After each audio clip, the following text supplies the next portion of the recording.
Comment faire accepter cette réforme par les Français? Parce qu'il y a peut-être un problème, c'est que globalement, vous dites, bon, c'est une bonne réforme, vous dites, elle va encourager l'économie, c'est un choc d'offres, 1 million de seniors en plus sur le marché du travail, c'est de la consommation en plus, de la production en plus, Ouais, c'est bon pour l'économie. Oui. Les Français ne comprennent pas ça.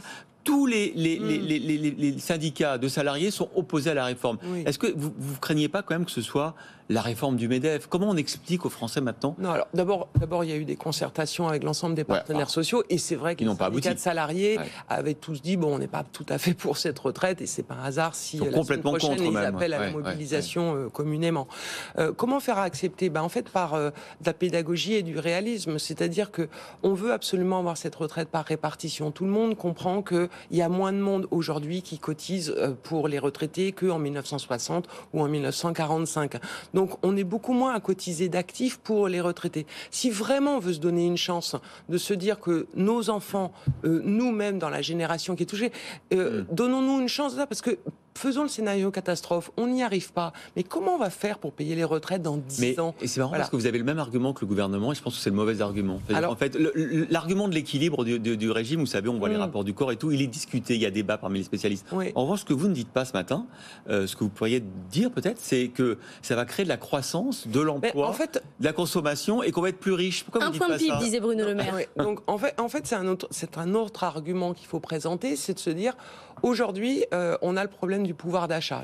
C'est vraiment quelque chose qui est prégnant. Les gens ont ce sentiment d'avoir une perte de pouvoir d'achat, et c'est pas qu'un sentiment pour certaines catégories de la population. Donc là, on va sur un terrain d'une réforme où on dit on ne touche pas aux pensions des retraités, on augmente la pension des retraités qui ont les plus petites retraites. Donc on est effectivement dans une amélioration de la situation du retraité, y compris du travailleur senior, puisque on lui fait bénéficier. Mais ça, vous devriez être contre. Oui. Vous devriez dire un pays qui favorise ses retraités, qui ne pense qu'à les préserver, c'est par rapport à ses actifs, c'est pas possible. Le problème, c'est que si on partait sur une autre modalité qui est de consister à augmenter les cotisations pour les retraites. Ou baisser les pensions. Ou baisser les pensions. Mais là, on serait à nouveau dans ce problème quand même de pouvoir d'achat. Mais si on disait, bon, allez, augmentons les cotisations pour les retraites, que ce soit celles des employeurs, mais également celles des travailleurs. Là, on va avoir rapidement un problème de pouvoir d'achat aussi.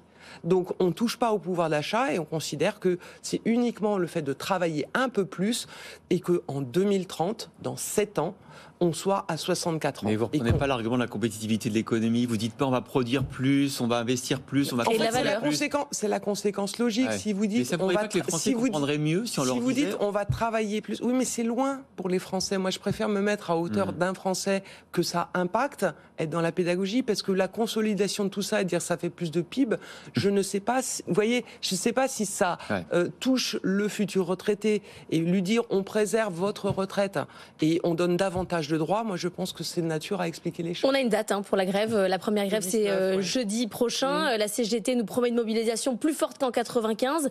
Comment vous voyez la situation évoluer?